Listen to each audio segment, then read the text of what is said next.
ये कह रहे थे कि आप कैंपेन कैसे करेंगे। और हम देहाती लोग हैं, देहाती लोग, हम जो जिम्मेदार होता था ना वहाँ, वो मरासी को पैसे देता था, मरासियों को पैसे देकर कहता था जाओ ढोल बजाओ और जाके बताओ कि ये बड़ा, ये इस तरह इस तरह इस तरह इस तरह इस तरह मेरी जाके पब्लिसिटी होगी।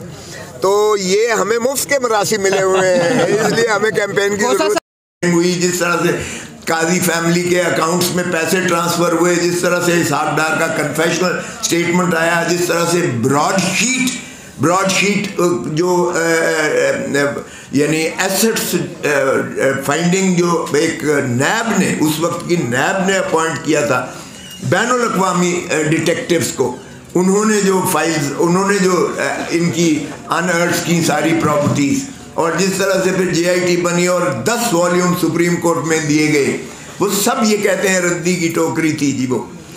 तो फिर तो माशाल्लाह आप तो पवित्र हो गए, और बाद में आप धरती माँ को लूटने का जिस तरह से आपने हर दफ़ा मर्तबा किया है, आप चौथी मर्तबा फिर लूट के जा रहे हैं। कौम देख रही है और अब लोगों को आप नहीं बना रहे। इतनी धांधली के बावजूद प्री पोलिंग के 8 फरवरी होने दें, इलेक्शंस को ट्रांसपेरेंट करने दें, फिर खाइफ किस लिए, डरते किस लिए। ये सारी आपकी जो चल रही थी अभी आपको दिखाई गई है, बल्ले के निशान को क्या आप चाहते हैं कि देखें, पाकिस्तान, हिंदुस्तान और बांग्लादेश में ये क्यों कर सिंबल रखा गया है। यूरोप में तो सिंबल नहीं है क्योंकि वहाँ सब एजुकेटेड है। यहाँ हमारी जो अनएजुकेटेड हैं, जो लिखना पढ़ना भी नहीं देख सकते, वो निशान पर ही वोट देते हैं। तो आप पाकिस्तान के गरीब आदमी को, किसान को, मजदूर को, दहकान को, एक मेहनत कश को आप उसके बुनियादी हक से महरूम करते हैं जब आप सिंबल को हटा देते हैं।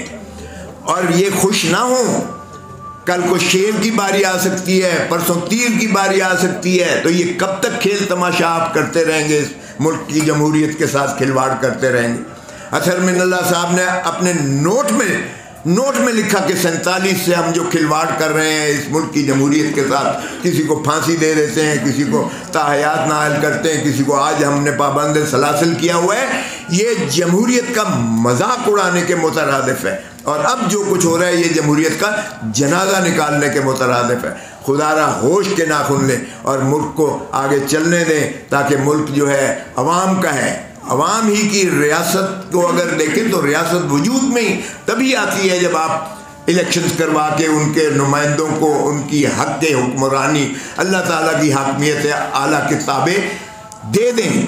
जब तक आप मिल्कियत अवाम को उनके मसाइल, उनकी हुक्मरानी पर नहीं देंगे, तब तक जो है आपका मुल्क आगे नहीं बढ़ सकता है। और फिर आया आर्टिकल 5 में लिखा गया कि वफादारी आए अवाम के साथ और ताबेदारी आइन के साथ, ये लाजिम कर दी गई है हर पाकिस्तानी पर, चाहे वो चीफ जस्टिस ऑफ पाकिस्तान हो, चाहे वो फौज का सरबराह हो, चाहे वो कोई भी हो, सदर हो या हो।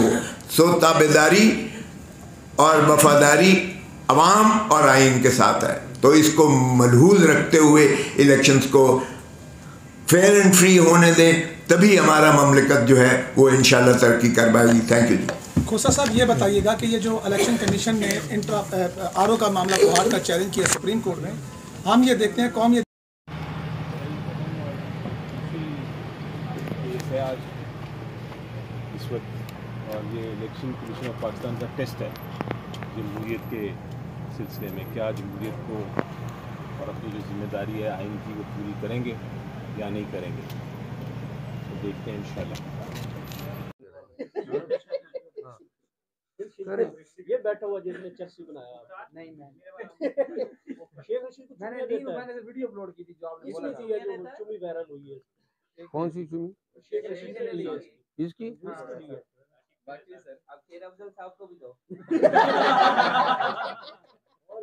मेरा बड़ा दिल कर रहा है।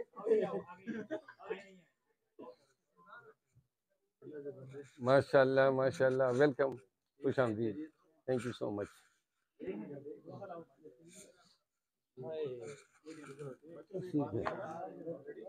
अच्छा, हो गई या कोई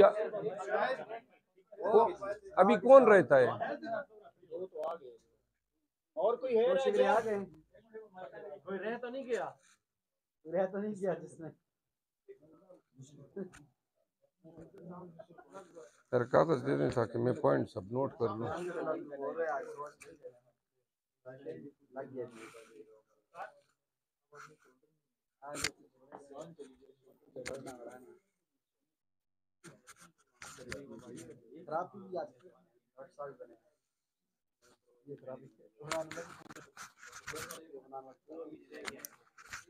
अच्छा हम शुरू कर देते हैं क्योंकि